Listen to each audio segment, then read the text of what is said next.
August 12, 1983, dawned not so much as broke over the small town of Corbin, Kentucky. It arrived as a slow, suffocating blanket of heat and humidity, the kind of summer morning that promises a long, oppressive day before the sun has even cleared the dense green canopy of the Appalachian foothills. The air, thick and sweet with the scent of honeysuckle and damp earth, was already clinging to the skin at 7 a.m., a physical presence that muted sound and slowed motion. In the modest, white-paneled house on Laurel Avenue, the equilibrium of a normal Friday was still perfectly intact. 17-year-old Sarah Jane Miller, a girl whose future was a bright, unwritten page, was moving through the familiar rhythms of a summer morning. Her blonde hair, still damp from a shower, was tied back in a simple ponytail, and the worn fabric of her favorite denim shorts and a faded concert t-shirt was the unofficial uniform of her last summer before senior year. The scent of percolating coffee, a ritual her mother Eleanor clung to with near religious devotion, mixed with the faint, sugary aroma of the toast Sarah was buttering. She was a creature of habit and quiet ambition, her days neatly partitioned between a part-time job shelving books at the Corbin Public Library, time with her small circle of close friends, and the lazy, sun-drenched hours spent by the community pool. Sarah was the kind of daughter small towns are built on, dependable, bright, with a smile that felt like a personal gift to whoever received it. Her dreams were not extravagant, but they were hers. She spoke of becoming a teacher, of seeing the ocean just once, of a life that extended beyond the familiar borders of Whitley and Knox counties. The kitchen, with its cheerful yellow wallpaper and the lingering warmth from the toaster,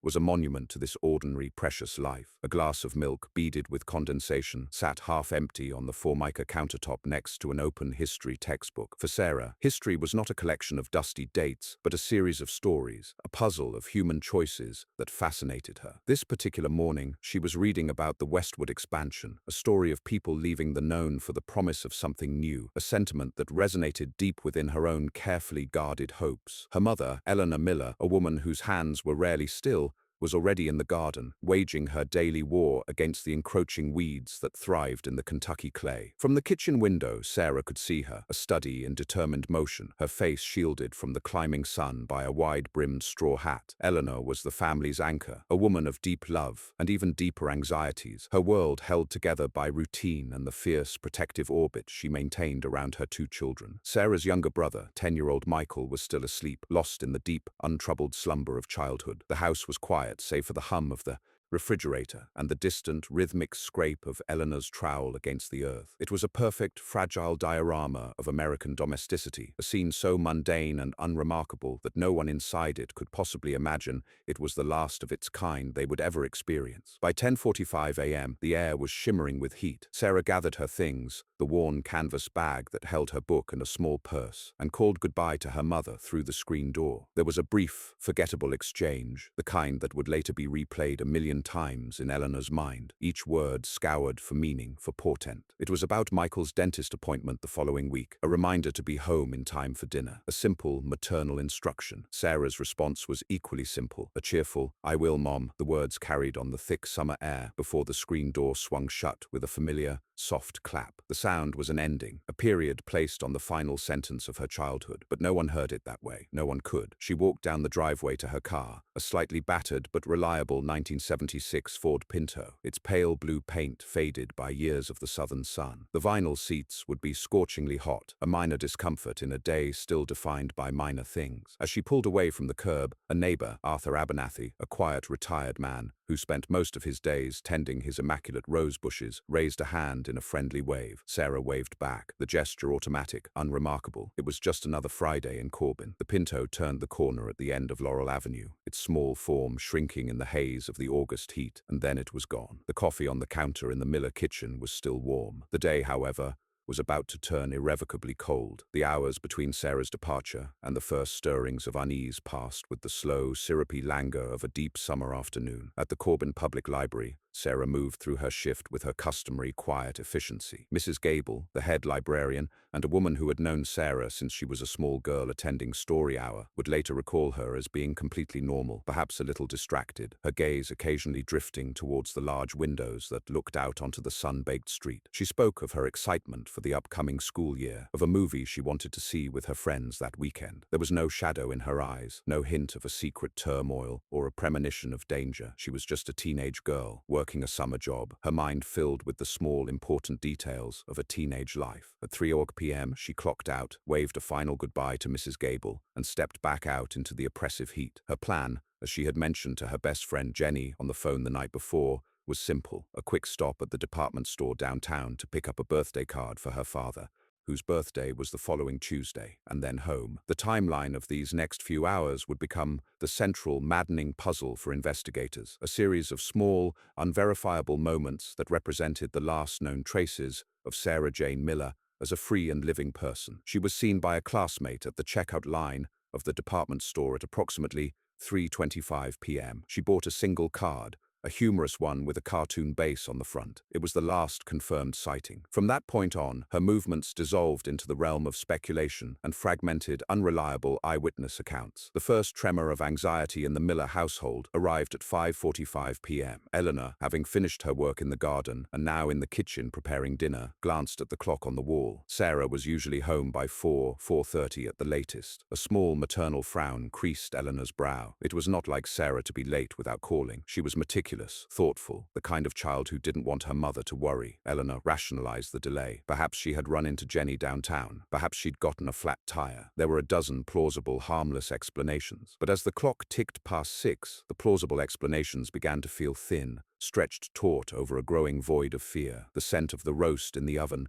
meant to be a comforting, familial aroma, now seemed cloying, oppressive. Michael, now awake and hungry, asked where Sarah was, his innocent question a sharp poke to his mother's raw nerves. Eleanor made the first call to Jenny's house. Mrs. Thompson answered, her voice cheerful, and confirmed that Jenny was there, but she hadn't seen or heard from Sarah since the previous night. The first knot of real panic tightened in Eleanor's stomach. She called Sarah's 2 other close friends, with the same result. No one had seen her. No one knew where she was. By 7 p.m., with the sun beginning to dip below the horizon, painting the humid sky in lurid shades of orange and purple, the pretense of normalcy had completely shattered. Eleanor's husband, Robert, a quiet, steady man who worked as a foreman at the local lumber yard, arrived home to find his wife pacing the kitchen, her face pale, her hands twisting the fabric of her apron. The carefully constructed world of their family was beginning to tilt on its axis. Robert, ever the pragmatist, tried to be a calming influence, suggesting Sarah had simply lost track of time, but even he could not suppress the flicker of fear in his own eyes. They decided to drive her usual route home from downtown, a desperate, hope-fueled search for a familiar pale blue Pinto parked on the side of the road. They drove slowly, scanning the shoulders of the winding country roads, their hearts leaping at every glimpse of a similarly colored car, only to sink again in disappointment. There was nothing, just the darkening woods,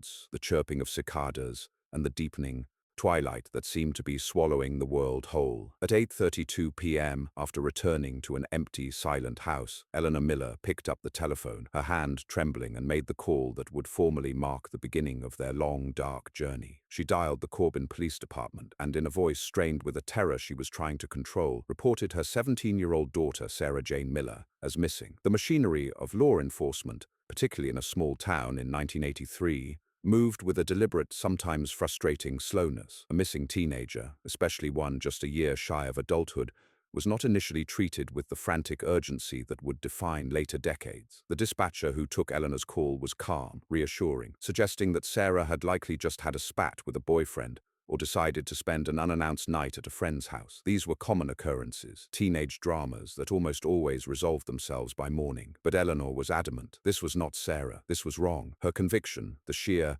primal certainty in her voice, was enough to convince the dispatcher to send a patrol car to the Miller residence. The arrival of the police car, its slow crawl down Laurel Avenue, a beacon of official notice, brought the private terror of the Miller family out into the public sphere. Neighbors, drawn by the unusual sight, began to appear on their porches, their faces etched with concern. The unspoken tranquility of the suburban street was broken. Detective Frank Davies, a 20-year veteran of the force whose weary eyes had seen the full spectrum of small-town malfeasance, from petty theft to crimes of passion, was the on-call detective that night. He was a man of methodical patience, his approach to police work rooted in shoe leather and gut instinct rather than the nascent forensic sciences that were beginning to emerge in larger cities. He arrived at the Miller home around 9:45 p.m., his large frame filling the doorway. He listened patiently as Eleanor, her voice now cracking with emotion, recounted the day's events, her husband Robert standing beside her, a silent, grim statue. Davies absorbed the details, the library shift, the birthday card, the car. He noted the absolute certainty of the parents, that this was not a runaway situation. There was no packed bag, no missing money, no angry note left behind. Sarah's room was a perfect, undisturbed tableau of her life. Posters of her favorite bands on the wall,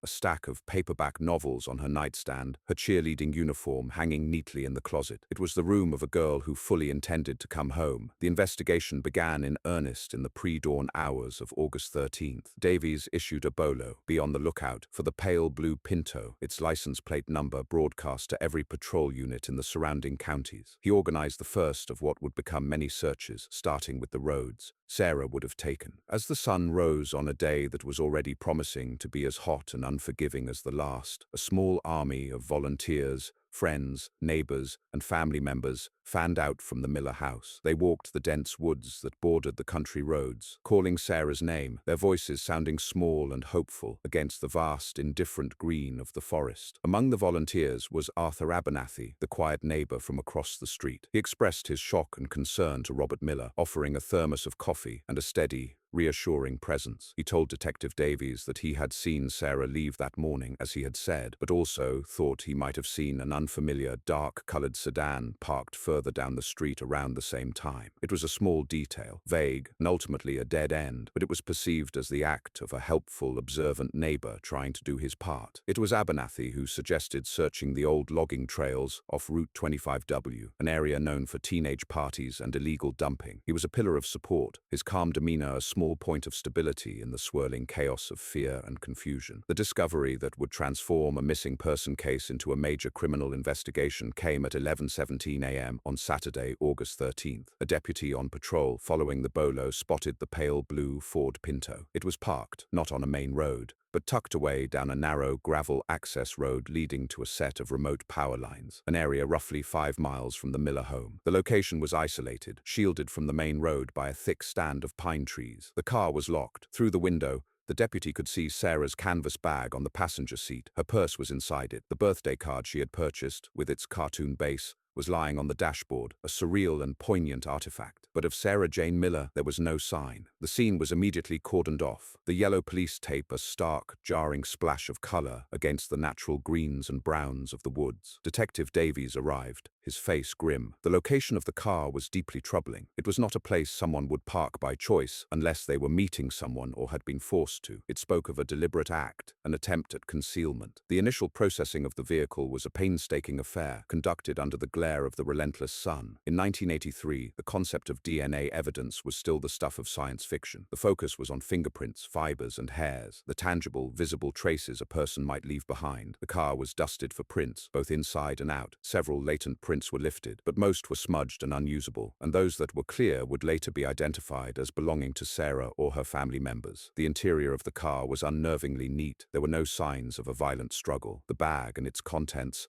were undisturbed. The keys were not in the ignition. They were missing. This was a critical detail for Davies. Runaways take their keys. A person leaving their car due to mechanical trouble would likely do the same. The absence of the keys suggested that whoever had driven the car to this spot still had them. As the forensic team worked, the search for Sarah intensified, the radius expanding outward from the location of the abandoned car. The volunteers were now joined by professional search and rescue teams with tracking dogs. The dogs were brought to the driver's side door of the Pinto, but the trail went cold almost immediately, dissipating on the gravel of the access road. It was as if Sarah had been lifted from the car and simply vanished into thin air. The heat of the day wore on, each passing hour ratcheting up the collective sense of desperation. The searchers, their faces slick with sweat and streaked with dirt, pushed deeper into the dense, unforgiving woods. They battled thick underbrush, swarms of insects, and the growing dread that settled upon them with the coming of dusk. Eleanor and Robert Miller waited at the police cordon, their faces hollowed out by grief and lack of sleep. They were trapped in a state of suspended agony, unable to help, unable to leave, existing only in the terrible space between hope and despair. The discovery of the car had been a blow, but it was also a tangible link, a concrete piece of the puzzle. It proved this was real, that their daughter was truly gone, but it also offered a starting point, a ground zero for the search. For 2 more days, the search continued. The story was now front-page news in the local paper and a lead item on the regional television news. Sarah Jane Miller's smiling school photograph was suddenly everywhere, her bright, hopeful face a stark contrast to the grim reality of the situation. The entire community of Corbin was now caught in the grip of the case, the shared anxiety a palpable thing that hung in the air along with the humidity. Every dark sedan was viewed with suspicion. Every stranger was a potential suspect. The placid, trusting surface of the town had been shattered, revealing a darker, more frightening reality beneath. The end of the search and the beginning of the long, cold winter of the investigation came on the afternoon of Monday, August 15th. A search team, working a grid pattern through a heavily wooded ravine about a mile and a half from where the Pinto was found, made the discovery. It was a place of deep shade and unsettling quiet, a part of the forest the sun rarely touched. Sarah Jane Miller had been found. She was partially concealed beneath a pile of brush and leaves, a hasty and inadequate attempt at a grave. The cause of death would later be determined by the medical examiner to be asphyxiation. There were signs of a struggle, of a brief, desperate fight for her life. The news, when it reached the police cordon, was not a shout but a low, somber murmur that spread through the crowd like a wave of cold water. Detective Davies, his face like stone, walked the long, lonely path to where Eleanor and Robert Miller stood waiting. There are no words for a moment like that, no training that can prepare a person to deliver such a message. He didn't have to say anything. They saw it in his eyes. A sound escaped Eleanor, a raw, keening wail of pure, undiluted agony that cut through the humid air, a sound that would haunt the dreams of everyone who heard it for years to come. The equilibrium of August 12th was a distant, shattered memory. The investigation now shifted from a search for a missing person to a hunt for a murderer. The quiet town of Corbin, Kentucky, had lost its innocence, and for the Miller family, the world had been permanently thrown off its axis, their lives now defined by a single brutal fact. Sarah was never coming home. With the tragic discovery of Sarah's body, the investigation entered a new and frantic phase. The sense of urgency that had propelled the search now fueled the hunt for her killer. The wooded ravine became a sprawling, complex crime scene, meticulously processed by the Kentucky State Police Forensics Unit. They photographed, measured, and bagged every potential piece of evidence: stray hairs, fibers, soil samples, the brush used to cover the body. The fundamental problem, however, remained the near-total lack of a clear narrative. The two crime scenes, the car and the body, were separated by more than a mile of dense, difficult terrain, with no obvious trail connecting them. The killer had been careful, or lucky. There was no murder weapon, no discarded clothing, no carelessly dropped personal item. The evidence collected was microscopic, circumstantial, and with the technology of 1983, of limited immediate value. The autopsy provided a few crucial, albeit grim, details. It confirmed the cause of death and the presence of defensive wounds on Sarah's hands and arms, testament to her final, desperate struggle. It also yielded the most important piece of physical evidence in the entire case, though no one could know its true significance at the time. Swabs taken from Sarah's body and clothing isolated a small amount of biological material that did not belong to her. It was from her attacker. In 1983, this was of limited use. Blood typing could be performed, but it could only narrow down a suspect pool to a huge percentage of the population. The era of DNA fingerprinting was still several years away. The sample was carefully preserved, logged into an evidence bag, and filed away, a silent, microscopic witness waiting for science to catch up to its story. Detective Davies, meanwhile, was chasing down the few tangible leads he had. The dark-colored sedan that Arthur Abernathy had mentioned seeing on Laurel Avenue became a primary focus. Police issued a description to the public, and a flood of tips came in. Davies and his small team spent weeks running down every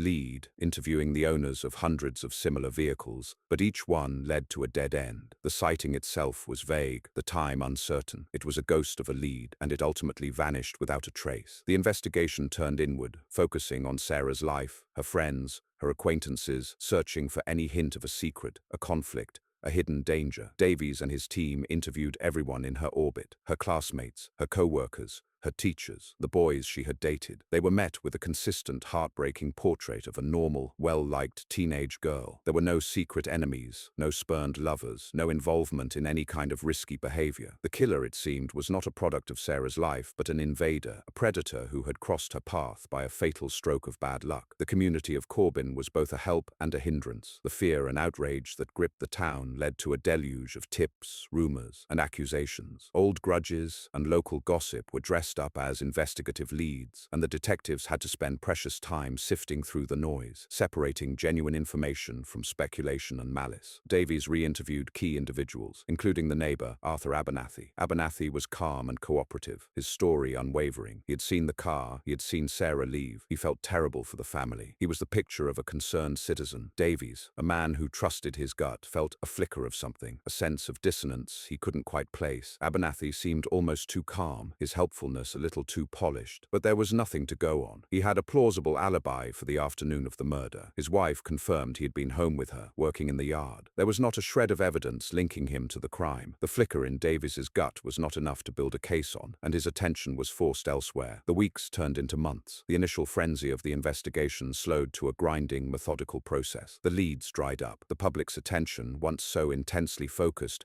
began to drift to other, more current events. The yellow ribbons that had been tied around trees and mailboxes in a symbol of hope for Sarah's return began to fade and fray, eventually disappearing altogether. For the police, the Sarah Jane Miller case became a source of deep, abiding frustration. It was the case that sat at the top of the pile on Davies's desk, its file growing thicker with reports that led nowhere. It was the case he thought about late at night, the details replaying in his mind, searching for the one missed clue, the one unasked question that might break it open. For the Miller family, the passage of time brought no relief. Their grief did not lessen. It simply changed its shape, ossifying from a sharp, acute agony into a chronic, heavy ache that colored every moment of their lives. The yellow wallpaper in the kitchen, once cheerful, now seemed to mock them with its brightness. Sarah's room was left untouched, a perfect heartbreaking museum to a life cut short. Eleanor became the keeper of the flame, the family's designated rememberer. She called Detective Davies every week, her voice a quiet, persistent plea for news, for progress, for anything. Her life, once filled with the mundane routines of motherhood and gardening, was now consumed by a single obsessive purpose: to find justice for her daughter. This obsession became a wedge in her marriage. Robert, unable to bear the constant daily confrontation with his own grief, retreated into a world of silence. He went to work, he came home, he ate his dinner, but the light in his eyes was gone. The shared loss that should have brought them together instead created a chasm between them, a space filled with unspoken pain and differing ways of mourning. Young Michael grew up in a house haunted by the ghost of a sister he barely remembered and the living ghosts of his parents. The tragedy shaped him in ways he wouldn't understand for years, instilling in him a deep-seated caution, a fear of the world's random, brutal capacity for violence. By the end of 1984, a little over a year after the murder, the Sarah Jane Miller case was officially classified as a cold case. The file, thick with dead-end leads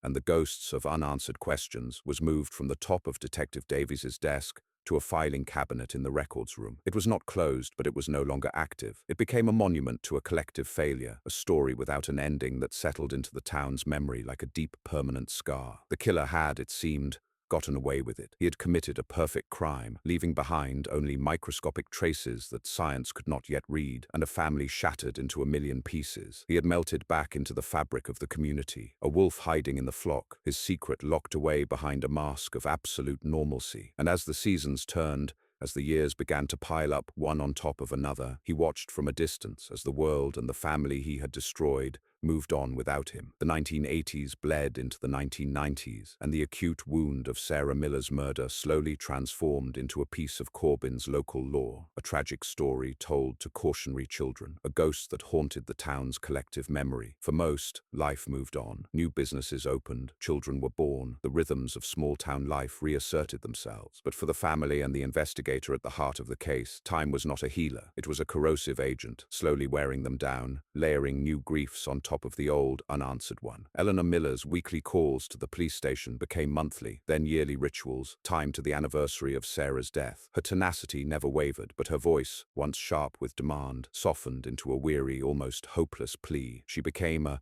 familiar, tragic figure to a succession of new detectives who inherited the case file, men who had not known Sarah, who had not felt the initial raw impact of the crime. To them, the thick, dusty file was a relic, a cold case among many, its pages filled with the names of people who had moved away or died, its leads long since exhausted. The box containing the physical evidence, including the carefully preserved biological sample, was moved to a climate-controlled storage facility, a silent archive of 1,000 other unsolved crimes, its potential significance dormant, waiting. Detective Frank Davies retired in 1995. The Sarah Miller case was the one great regret of his career, a shadow that followed him into his quieter civilian life. He kept a copy of Sarah's school photograph in his desk at home, a personal reminder of the promise he had made to her family, a promise he had been unable to keep. He would sometimes drive by the Miller house, a silent personal pilgrimage, and see the slow, visible decay of hope. The house, once so neatly kept, began to look neglected. The garden Eleanor had once tended with such devotion was now overgrown with weeds. The family was shrinking, withdrawing from the world that had dealt them such a brutal blow. Robert Miller's health declined. The silent, unexpressed grief he carried manifested as a series of physical ailments, and he passed away in 1998 from a heart attack. His death was a second profound amputation for Eleanor, leaving her truly alone with her obsession. Michael, the little boy who had slept through the last morning of his sister's life, grew into a quiet, withdrawn man.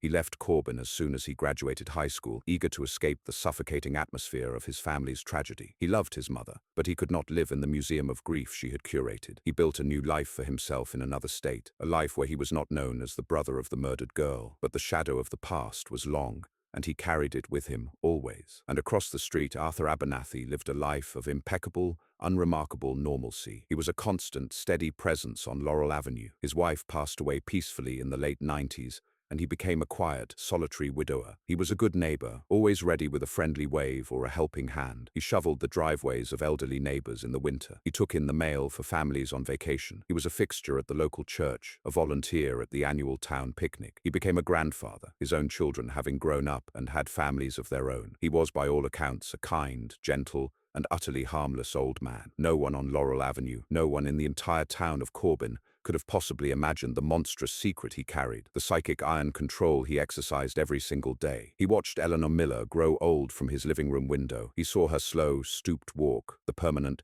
sadness etched into the lines of her face. He saw the police cars that would occasionally, perfunctorily, visit her house to reassure her that the case was still open. He had been there, a participant in the initial search, offering misleading clues and false comfort. He had stood feet away from the grieving father, offering him a cup of coffee while his daughter's body lay cold in the woods. This act of hiding in plain sight was not a source of fear for him, but of a quiet, profound power. He had committed the perfect crime, and the proof of his success was the unending, visible suffering of the family he had destroyed. His normalcy was his shield, a perfect camouflage that had allowed him to exist, undetected for decades, a monster living in the heart of the community he had terrorized. The years continued to pass. The 20th century ended, and the 21st began. The world changed in 1,000 ways. Technology advanced at a breathtaking pace, creating tools and techniques that would have been unimaginable in 1983. And in the evidence locker, the small, silent sample of the killer's biological material waited patiently for its time to come. The catalyst for the resolution of the Sarah Jane Miller case arrived not with a dramatic confession or a surprise witness, but with the quiet formation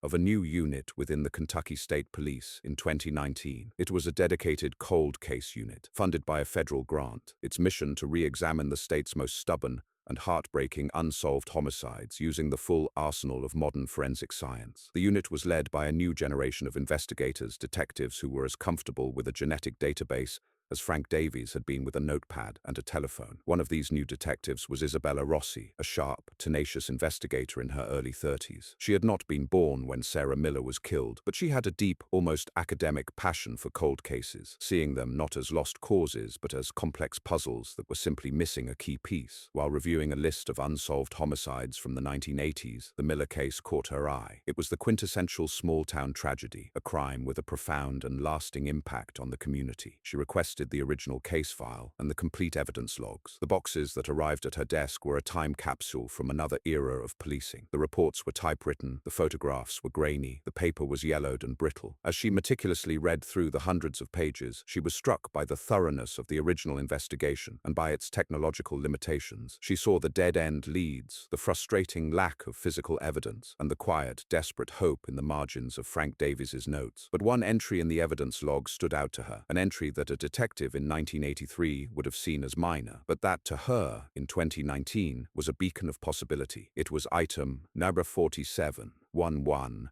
sealed evidence bag containing swabs with trace biological material, male, recovered from victim's clothing. It was the killer's calling card, left at the scene, waiting for 3.5 decades. Rossi's first step was to submit the sample for a modern DNA analysis. The original sample was small, and the extraction process was delicate. Technicians in the KSP crime lab used advanced techniques to isolate and amplify the tiny amount of degraded DNA, eventually succeeding in generating a complete genetic profile of the unknown subject. This profile was then uploaded into CODIS, the national DNA database of convicted offenders. The detectives waited with a sense of tense anticipation. A CODIS hit would be the ideal outcome, a direct match to a known criminal, the case solved in a single, digital stroke. But when the results came back, they were met with a familiar disappointment. There was no match. The killer, it seemed, had never been arrested for another serious crime. He was not in the system. For an older generation of detectives, this might have been the end of the road, but for Rossi, it was just the beginning. The world of forensic science had a new revolutionary tool at its disposal: forensic genetic genealogy. This technique,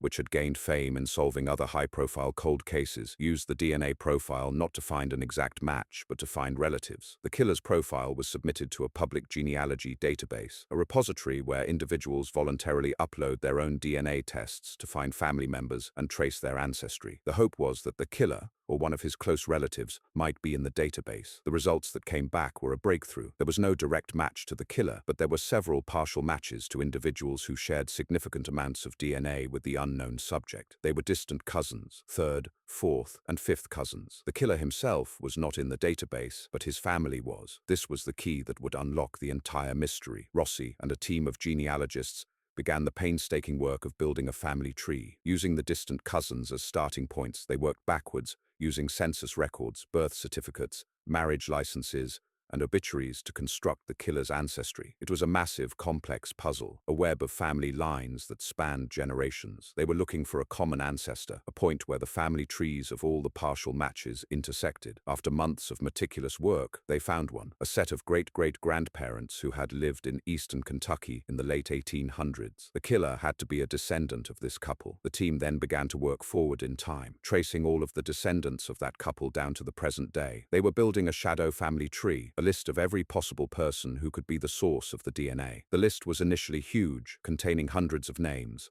but Rossi could now apply the known facts of the case to narrow it down. The killer had to be male. He had to have been old enough to commit the crime in 1983, and most critically, he had to have lived in or had access to Corbin, Kentucky, at the time of the murder. The list of potential suspects began to shrink. From hundreds, it became dozens, and then, finally, it narrowed to a single family, a set of 3 brothers who had all lived in the Corbin area in 1983. One of the brothers had a minor criminal record, but for non-violent offenses. The other 2 had lived quiet, unremarkable lives. One of them, Arthur Abernathy, had lived on Laurel Avenue, directly across the street from the Miller family. A cold chill went down Isabella Rossi's spine. She cross-referenced the name with the original case file, and there he was, Arthur Abernathy, the helpful neighbor, the man who had seen an imaginary dark sedan, the man who had offered the grieving father a cup of coffee, the man who Frank Davies had had a bad feeling about, a gut instinct that could never be substantiated. The predator had been hiding in the one place no one had ever thought to look. In plain sight, Arthur Abernathy, now a frail-looking man of 78, was the prime suspect in a 36-year-old murder case. But a genealogical link, however strong, was not enough for an arrest. Detective Rossi needed a direct DNA match. She needed Arthur Abernathy's DNA,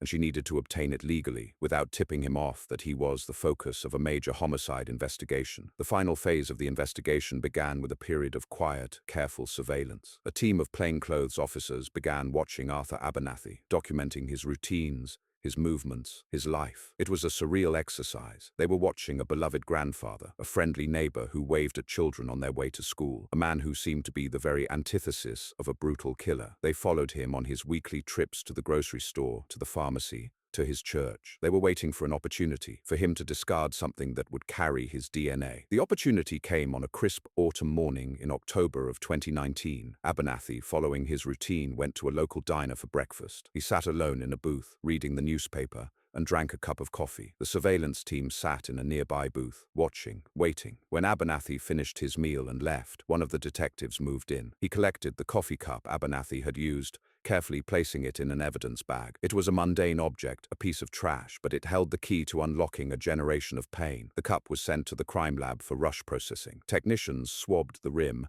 where Abernathy's lips had touched, and successfully extracted a DNA sample. They then compared this profile to the one that had been generated from the evidence recovered from Sarah Miller's clothing in 1983. The result was a perfect, irrefutable match. The probability of the DNA belonging to anyone other than Arthur Abernathy was 1 in several trillion. They had him. After nearly 4 decades of silence and mystery, the ghost of Sarah Jane Miller's killer finally had a name and a face. Detective Rossi now had everything she needed. An arrest warrant was issued for Arthur Abernathy on the charge of murder. The planning for the arrest was done with a quiet, deliberate precision. They knew the news would be a bombshell, a seismic shock to the community and to the families involved. On the morning of October 28, 2019, a small, unmarked convoy of police vehicles drove slowly down Laurel Avenue, the same street that a pale blue Pinto had driven down for the last time 36 years earlier. They pulled up in front of the neat, well-kept home of Arthur Abernathy. Detective Rossi, accompanied by 2 other officers, walked up the familiar concrete path and knocked on the door. The man who answered was stooped with age, his face a web of wrinkles, his eyes clouded with cataracts. He looked confused, not alarmed, at the sight of the police on his doorstep. "Arthur Abernathy?" Rossi asked,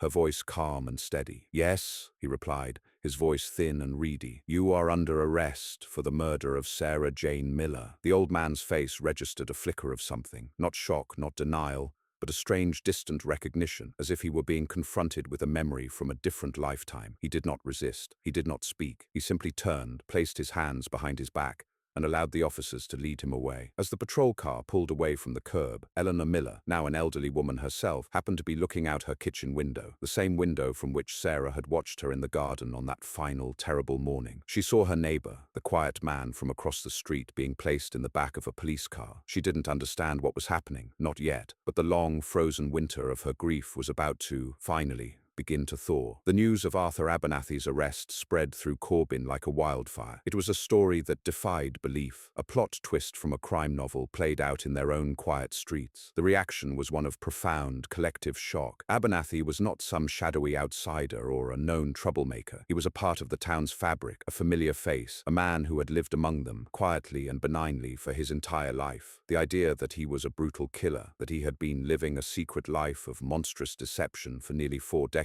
was almost impossible to reconcile with the man they thought they knew. People who had known him for years, who had attended church with him, who had shared a friendly word with him over a garden fence, were forced to re-examine every memory, every interaction, searching for a sign they had missed. There were none. His disguise had been perfect. For the law enforcement community, it was a moment of profound, bittersweet victory. Detective Rossi called Frank Davies, the original investigator, who was now in his late 70s and living in a retirement community in Florida. She told him the news that the case that had haunted him for his entire adult life was finally solved. There was a long silence on the other end of the line, and then the sound of the old detective quietly weeping. It was a release of a burden he had carried for 36 years. The most difficult and important notification, however, was the one Rossi had to make in person. She walked across the street from the Abernathy house, the scene of the arrest, to the Miller house, the epicenter of the tragedy. She sat with Eleanor Miller in her quiet, lonely living room, surrounded by the ghosts of her past, and gently explained what had happened. She told her that the DNA evidence was conclusive, that they had found Sarah's killer, and that he was the man who had lived across the street from her for all these years. Eleanor's reaction was not one of explosive emotion. There was no shouting, no dramatic collapse. The years of grief had worn those sharp edges away. Instead, her face seemed to crumble, a slow, quiet dissolution of the tension she had held within her for more than half her life. The tears that came were not tears of anger or even of sadness, but of a profound, soul-deep exhaustion. "All this time," she whispered, her voice barely audible. "He was right there. All this time." The one question everyone wanted answered was why. What was the motive? What had happened on that August afternoon in 1983? In the sterile, quiet interrogation room, faced with the irrefutable DNA evidence, Arthur Abernathy, after decades of silence, finally began to talk. His confession was delivered in a flat, emotionless monotone, a simple recitation of events stripped of any remorse or feeling. It was a story of banal, pathetic evil. He had seen Sarah that day, as he always did. He had harbored a secret, obsessive infatuation with the teenage girl across the street, a dark fantasy he had nurtured in the privacy of his own mind. On that particular afternoon,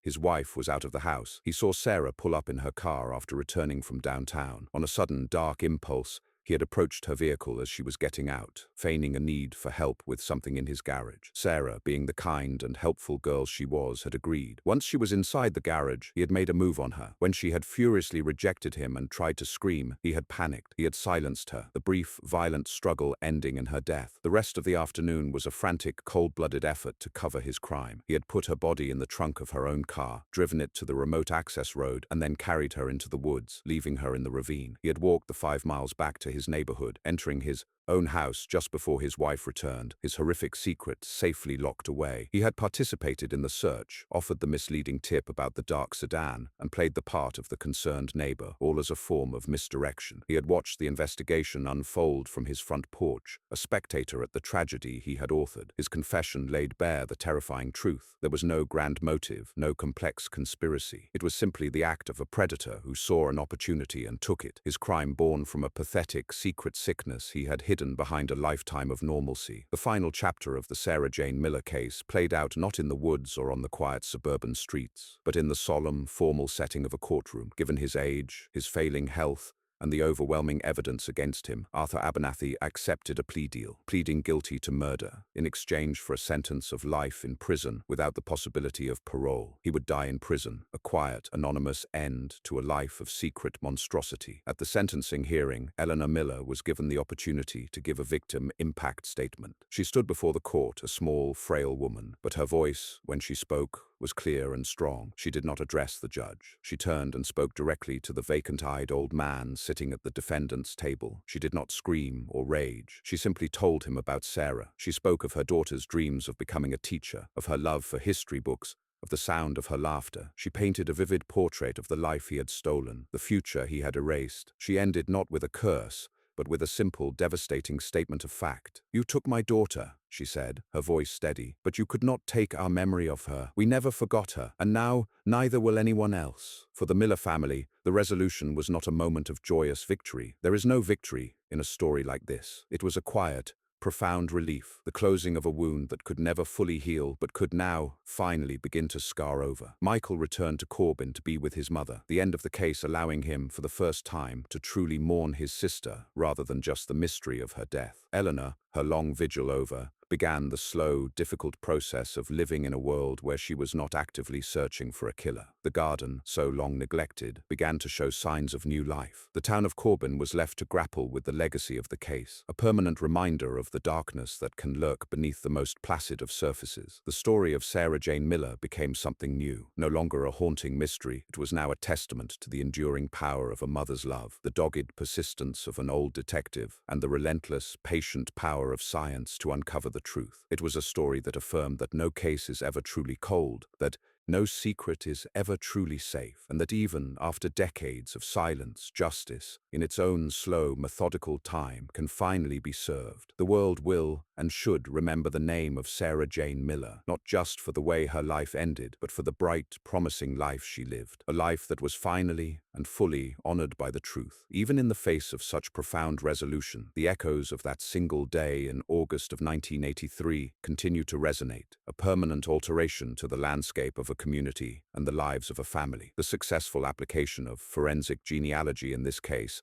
and others like it, represents a paradigm shift in criminal justice, a beacon of hope for thousands of other families who still wait in the same agonizing limbo the Millers endured for so long. Yet this triumph of science is irrevocably intertwined with the human cost of the intervening years. The 36 years that Arthur Abernathy lived as a free man were 36 years that Sarah Miller did not. They were years she would have spent going to college, becoming a teacher, falling in love, perhaps having a family of her own. This unlived life is the true, incalculable scope of the tragedy, a void that no conviction can ever fill. The bittersweet nature of this closure is its most defining characteristic. Frank Davies, upon hearing the full details of the confession, was left to contend with the ghost of his own intuition. He had been right about Abernathy, but in a world before DNA, a gut feeling was not and should not be enough to build a case. His frustration was replaced with a quiet, philosophical acceptance of the limitations of his time. For Detective Isabella Rossi, the case became a career-defining moment, a powerful validation of her belief in the potential of cold case investigation. It reinforced the vital importance of preserving old evidence, of meticulously maintaining the chain of custody for decades,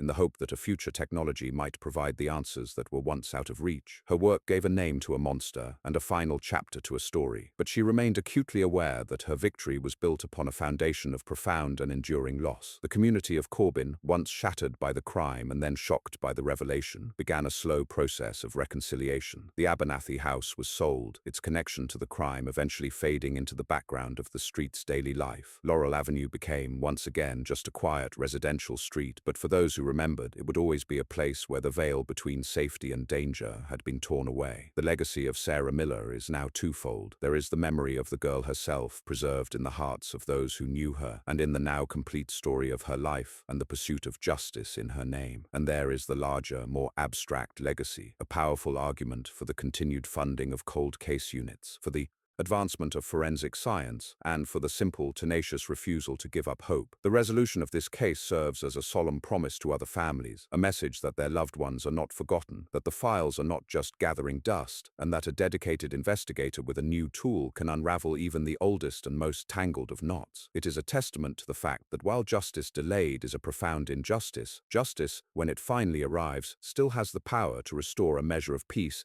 and to affirm the value of a single, precious life. The story of what happened in Corbin, Kentucky, is a stark reminder of the duality of our existence, the fragility of a normal day, and the enduring strength of those who refuse to let the darkness have the final word. And for those who dedicate their lives to this work, and for the families who wait, it is a reminder to never stop searching for the truth, however long it takes.